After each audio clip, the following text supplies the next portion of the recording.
వరల్డ్లోనే సర్చింగ్లో Google సర్చ్లో second ప్లేస్లో ఉన్నారంట మన డిప్యూటీ సీఎం పవన్ కళ్యాణ్. ఈ విషయం విన్న తర్వాత ఒక విధంగా గర్వంగా ఫీల్ అవ్వాలనుకోవచ్చు. కానీ ఇందులో లూప్ వెతుకుతే మాత్రం ఆయన ఓజీ సినిమా వస్తుంది, హరిహర వీరమల్లు వస్తుంది, మొన్న మహారాష్ట్రకు వెళ్ళాడు, ఇప్పుడు ఏపీ రాష్ట్ర డిప్యూటీ సీఎం ఆయన.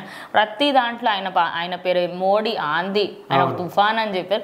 ఆబ్వియస్లీ సర్చ్ చేసి ఉంటారు. మరి దాని గురించి ఏం చెప్తావు? అయితే ఈ న్యూస్ తెలిసిన తర్వాత ఫ్యాన్స్ అందరూ కూడా మనల్ని కూడా ఆపేది అనే విధంగా ఆ డైలాగ్ ని మాట్లాడతారు. ఎందుకంటే ఇప్పుడు ఓన్లీ మన తెలుగులోనే కాకుండా బాలీవుడ్లో కావచ్చు, హాలీవుడ్లో కావచ్చు, ఎంతమంది పెద్ద పెద్ద స్టార్లు ఉన్నారు.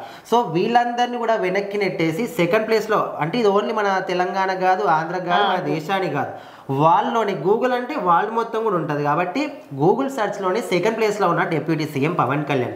అయితే ఆయన ఎప్పటి నుంచో రాజకీయాల్లోకి వచ్చాడు. కాకపోతే ఫస్ట్లో ఆయన ఎన్ని అవమానాలు, ఎన్ని ఎదురు దెబ్బలు, ఫస్ట్లో ఎలక్షన్స్లో కూడా ఓడిపోవడం, ఇదంతా కూడా చూసిన తర్వాత చాలామంది ఏంటంటే ఒక్కసారి ఓడిపోతే అరే ఇక మనకు ఖర్చు రాదు, వాళ్ళ అన్నగారు కూడా వచ్చారు వెళ్ళిపోయారు. చాలా మంది సినిమాలో ఉన్నవారు కూడా ఇట్లా వేరే పార్టీలోకి వెళ్ళడం, మనకు ఖర్చు రాదని వెళ్ళిపోవడము, వేరే వాళ్ళు తిడుతున్నారని వెళ్ళిపోవడం, ఇలాంటివన్నీ కూడా చూసాం.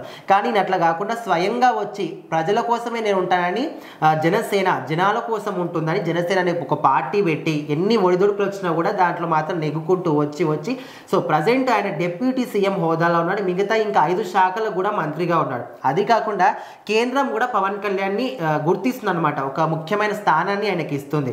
ఎట్లా అంటే ఇప్పుడు ప్రతి దాంట్లో కూడా పవన్ కళ్యాణ్ ఇన్ఫ్లుయెన్స్ చేయాలి, ఏ రాష్ట్రంలో ఎన్నికలు ఉన్నా కూడా పవన్ కళ్యాణ్ అక్కడికి పంపించాలి, ప్రచారం చేయించాలి, మాట్లాడిపించాలని వాళ్ళు కూడా అనుకుంటున్నారు. సో మొత్తానికైతే పవన్ కళ్యాణ్ గురించి వెతకని వాళ్ళు, మాట్లాడిన వాళ్ళు ఎవరు లేరు. అంటే ఇప్పుడు ఒక రాష్ట్రానికి సంబంధించి ఒక ప్రధానమంత్రి మోదీ ఆయన మెచ్చుకుంటున్నారు అంటే ఖచ్చితంగా అరే ఎవరో కొత్త వ్యక్తి అనుకుంటారు, చూద్దాము అని చెప్పి చూస్తారు. ఇంకోటి హరిహర వీరమల్లు అండ్ అదే ఓజీ అయితే పాన్ ఇండియా లెవెల్లో రిలీజ్ అవుతున్నారు. అందరికి అసలు ఈయన ఎవరు కొత్తగా కనిపిస్తున్నారు అంటే చాలా మట్టుకి ఈయన సినిమాలు హిందీలో డబ్ అయినా ఉన్నాయి, ఇందులో రీమేక్ చేసినవి ఉన్నాయి, చాలా ఉన్నాయి.